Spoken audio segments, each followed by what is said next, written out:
Aku pernah mencintai mereka. Aku pernah mencintai mereka dan ibunya. Tapi cinta tidak cukup untuk melindungiku dari racun yang mereka campur dalam makan malam. Giliranku menyajikan hidangan kehancuran mereka. Namaku Nadira. Aku adalah perempuan yang tertawa bahkan untuk hal-hal kecil. Secangkir kopi hangat di pagi hari, rintik hujan yang jatuh di jendela, atau lagu-lagu lama yang menyelinap dari radio tua di dapur. Aku punya banyak harapan saat itu. Hidup tampak seperti lembaran kosong yang siap kutulis dengan warna-warni impian. Aku percaya pada cinta.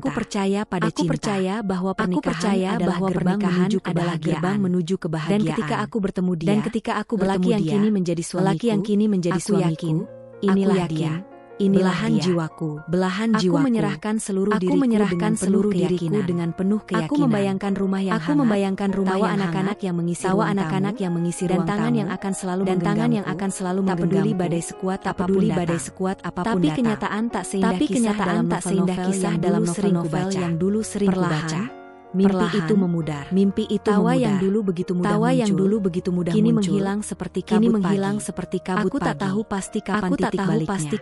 Mungkin setelah malam pertama kami bertengkar hebat karena hal sepele. Piring yang lupa ku simpan. Mungkin karena pesan di ponselnya yang tak sengaja kubaca. Atau mungkin sejak aku mulai merasa asing di rumahku sendiri. Hari demi hari, hidup dalam penjara yang tak terlihat. Kata-katanya mulai menyakitkan. Nada bicaranya mulai tinggi. Tangan yang dulu membelai, kini mulai menggenggam terlalu erat. Tapi lebih sakit lagi rasanya ketika tak ada yang percaya padaku. Dia suamimu. Semua rumah tangga pasti ada masalah. Begitu kata mereka.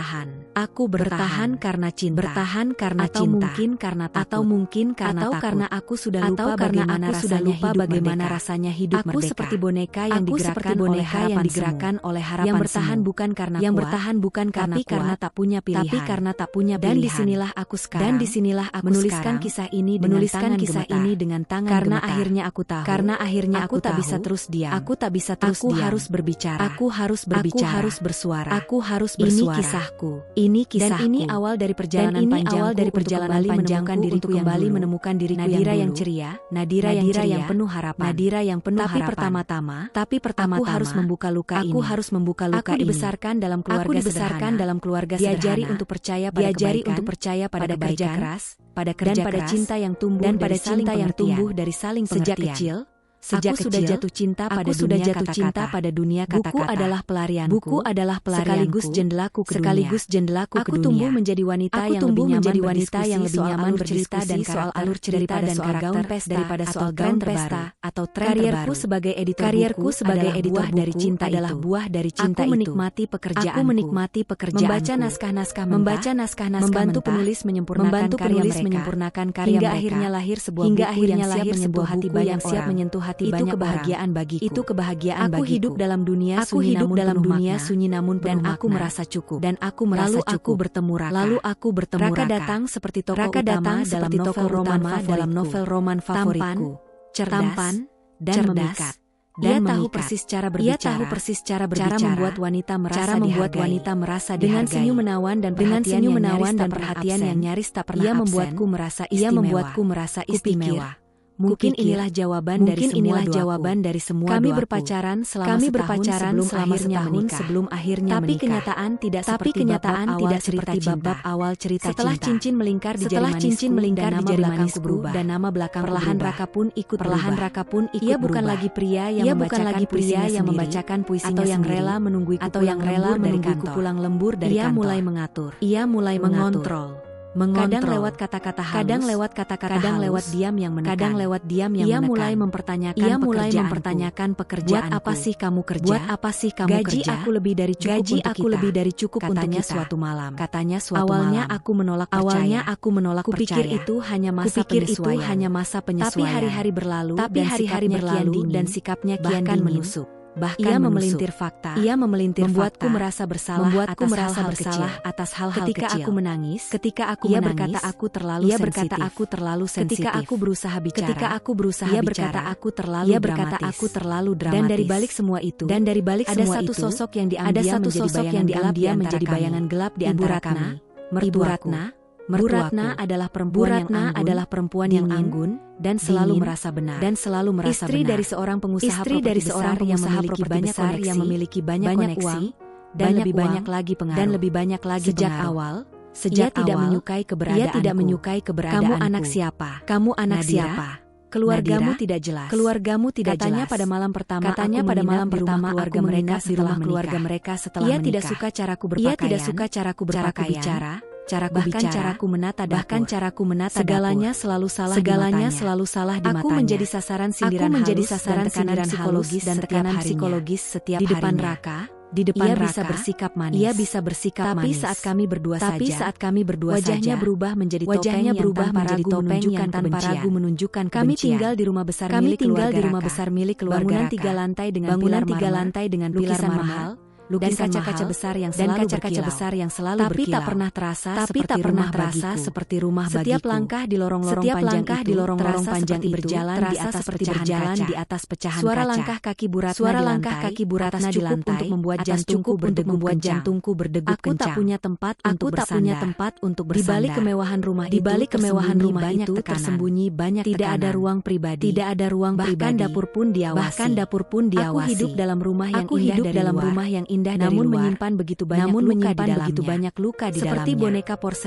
boneka porselen yang tampak dipajang. sempurna namun rapuh. Dan rapuh.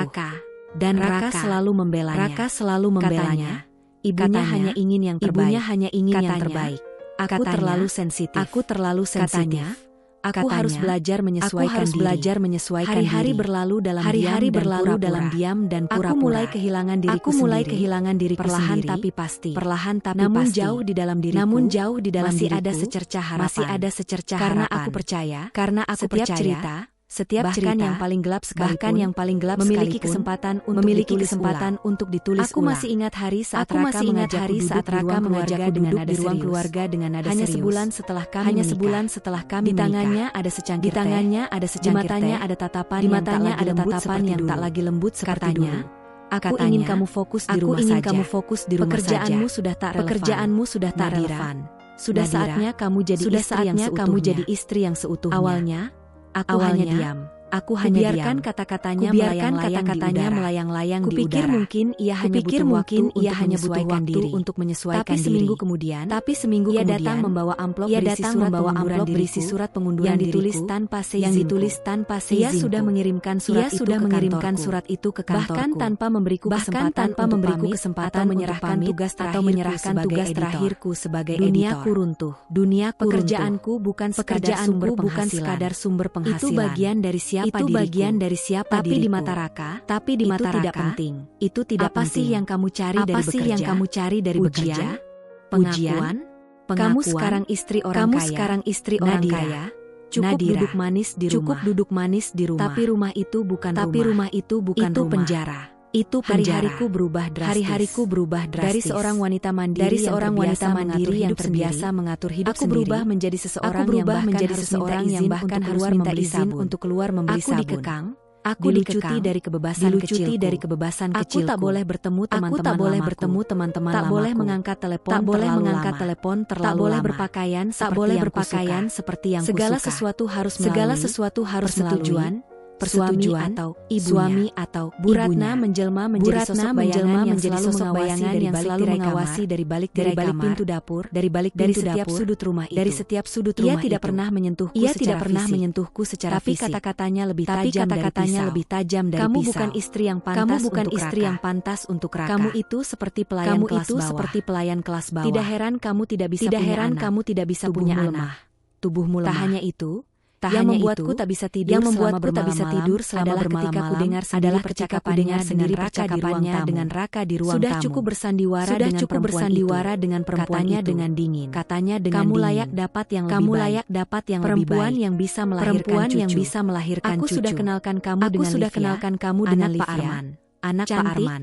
pintar, Cantik, dan keluarga terpandang. Mulailah dekat dengannya. Nadira bisa kita singkirkan pelan-pelan. Waktu itu aku mendengar semuanya dari balik tangga. Tubuhku menggigil. Rasanya seperti ada lubang besar menganga di dadaku. Aku menangis dalam diam. Menggigit lengan sendiri agar isaku tidak terdengar. Hari-hari berlalu dalam sunyi yang menjerat. Aku mulai merasa tubuhku berubah. Dulu aku jarang sakit. Tubuhku lemah. Kini tubuhku lemah. Rambutku mulai rontok setiap kali disisir. Berat badanku turun drastis. Nafsu makan hilang. Aku sering pusing. Muntah tanpa sebab. Bahkan suatu pagi, saat sedang mencuci piring, aku batuk keras dan melihat bercak merah di wastafel. Muntah darah. Kutatap cermin di kamar mandi dan nyaris tak mengenali diriku sendiri. Mata yang cekung, wajah yang pucat, tubuh yang seperti tak bernyawa. Aku bukan lagi Nadira yang dulu. Yang tersisa hanyalah cangkang kosong. Aku mencoba bercerita pada Raka. Kukatakan bahwa aku sakit, tak sanggup lagi. Tapi ia hanya menatapku datar. Kamu terlalu lemah. Kamu pikir hidup ini drama. Aku tahu. Jika aku terus di rumah itu, aku akan benar-benar mati. Bukan hanya secara fisik, tapi jiwaku juga akan hancur seluruhnya. Tapi aku masih belum tahu harus pergi kemana. Aku masih menggenggam harapan bahwa tipis. suatu hari Raka akan sadar. Bahwa mungkin masih ada sisa cintanya. Bahwa ibunya akan Tapi luluh. harapan itu semakin hari semakin dan redup. tubuhku terus merosot bersama kekecewaan demi kekecewaan yang tak kunjung Di tengah berakhir. malam yang sunyi, Di tengah malam yang balik sunyi, pintu kamar yang di balik tertutup pintu rapat, kamar yang tertutup aku mulai rapat, menulis. aku mulai menulis. Diam. Aku menuliskan semuanya. Rasa sakit, ketakutan, dan kehilangan. Karena satu-satunya hal yang masih membuatku merasa hidup adalah kata-kata adalah sisa nyawaku yang terakhir. Dan itu juga akan menjadi senjataku pada suatu pagi yang muram. Tubuhku ambruk di kamar mandi. Tubuhku sudah lama memberi sinyal. Tapi kali ini ia seolah menyerah sepenuhnya. Pingsan dalam keadaan perut kosong. Nyeri kepala yang menghantam dan darah yang terus muncul setiap kali aku batuk. Saat buka mata di rumah sakit, hanya suster yang berdiri di sampingku. Tak ada Raka. Tak ada Bu Ratna. Entah mereka tahu atau tidak. Tidak peduli. Dokter masuk beberapa saat kemudian. Wajahnya datar. Tapi sorot matanya menyeratkan kehati-hatian.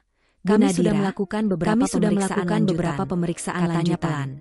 Katanya Hasil laboratorium menunjukkan adanya kandungan logam berat dalam darah Anda. Arsenik. Kadarnya tidak langsung mematikan, tapi cukup tinggi jika terus terakumulasi. Aku membeku. Kata-kata itu menggema seperti gema kosong di kepalaku. Arsenik. Ini bukan penyakit biasa. Ini bukan kelelahan. Ini sesuatu yang diberikan. Dimasukkan ke dalam tubuhku. Perlahan. Kecurigaan yang selama ini hanya berbisik kecil di kepalaku kini bergema keras. Siapa yang ingin aku sakit? Jawabannya terlalu jelas. Mulai saat itu, aku mengawasi segalanya. Apa yang kupakai, apa yang kumakan, bahkan air yang kuminum. Aku mencatat setiap menu yang disajikan di rumah. Siapa yang membawakannya? Siapa yang menyentuhnya lebih dulu? Dan hampir selalu, itu adalah Bu Ratna. Kadang ia masuk ke dapur lebih awal. Meskipun ada pembantu. Kadang ia menawarkan teh dengan senyum yang manis tapi datar. Kadang ia datang membawa makanan katanya kecil. Khusus untukku. Karena aku kelihatan pucat. Dan aku memakannya karena merasa terpaksa. Atau karena ingin menjaga sopan santun. Sekarang, itu bukan kebaikan. Itu jebakan. Namun aku sadar, bukti dan kecurigaan tidak cukup.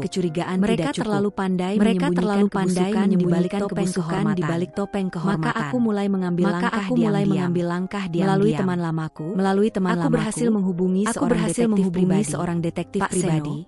mantan penyelidik kriminal yang kini bekerja lepas. Ia tidak banyak bicara. Tapi matanya tajam dan penuh pengalaman. Saya butuh Anda mencari tahu tentang suami dan mertua latar saya.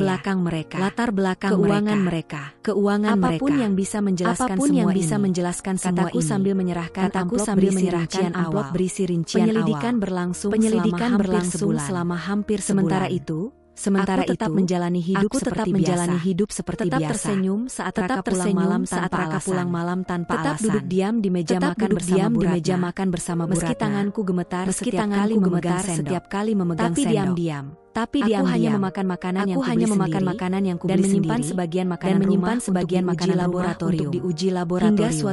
Hingga suatu siang, Pak Seno menelepon. Ada yang harus Ibu lihat langsung. Kami bertemu di sebuah tempat yang aman, dari rumah itu. jauh dari Ia rumah menyerahkan itu.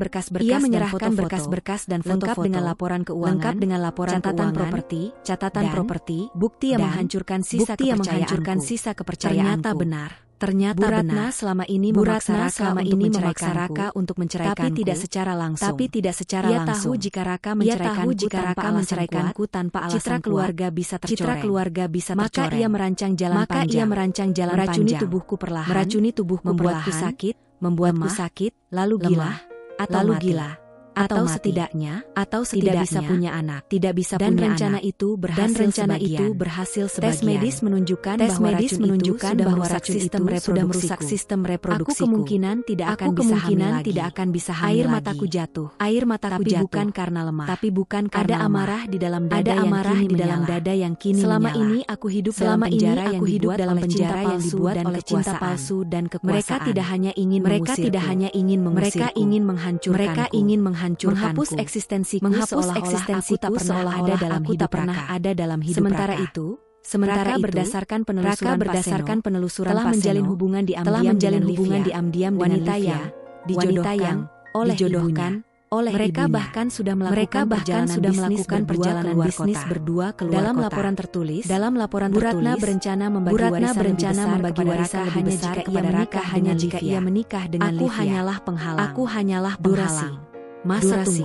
Masa Malam tunggu. itu, Aku pulang ke rumah sambil membawa kesadaran Aku tidak baru. lagi ingin bertahan. Aku tidak lagi ingin Tapi bertahan. aku juga tidak akan pergi dengan kepala Kali ini, tertunduk.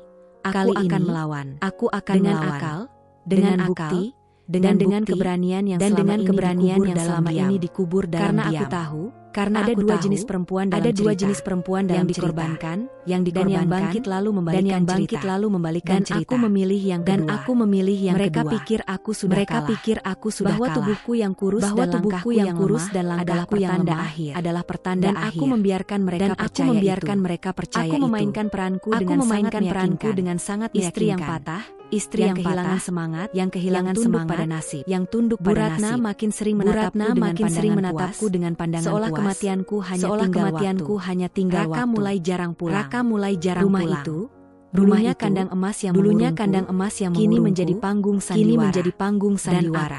Dan aku berubah dari boneka menjadi pemain Di balik utama. mata sayu dan Di tubuh balik yang mata merunduk, sayu dan tubuh aku yang merunduk. bekerja. Aku bekerja. Rencana balas dendamku bukan tentang tapi melukai, tentang membuka topeng tapi tentang membuka topeng mereka di hadapan Setiap dunia. kali makanan datang dari dapur, aku menyisihkannya, memasukkannya dalam wadah kecil yang kusimpan di lemari es mini di kamar. Aku mencatat jenis tanggal, makanan, siapa yang menyajikan. Makanan itu kemudian kubawa ke laboratorium lewat jasa kurir anonim. Aku meminta hasil uji toksikologi atas nama Aku juga lain. mulai merekam Dengan ponsel lama yang kusembunyikan di bawah meja makan, bahkan di saku bajuku. Setiap kalimat Bu Ratna yang merendahkanku, Setiap kali Raka bicara di telepon dengan semua Livia, terekam. semua Bukti terekam. kecil, Bukti tapi kecil, mengerikan. tapi mengerikan. Suatu Aku malam, bahkan memancing Bu Ratna untuk bicara lebih jauh. Saya tidak ingin menjadi beban. Saya tidak ingin menjadi Kataku beban. sambil menunduk di ruang Ia makan. tersenyum, Tipis dan dingin. tipis dan Bagus. dingin. Kamu Bagus. akhirnya sadar Kamu diri. akhirnya sadar Kamu tahu diri. sendiri kan? Raka pantas dapat yang lebih dari kamu. Kalau saya pergi, Ibu akan tenang. Ibu Ya. akan tenang. Tanyaku pelan, Tanyaku nyaris pelan, berbisik. nyaris Pergi berbisik. atau mati, Pergi atau sama mati, saja.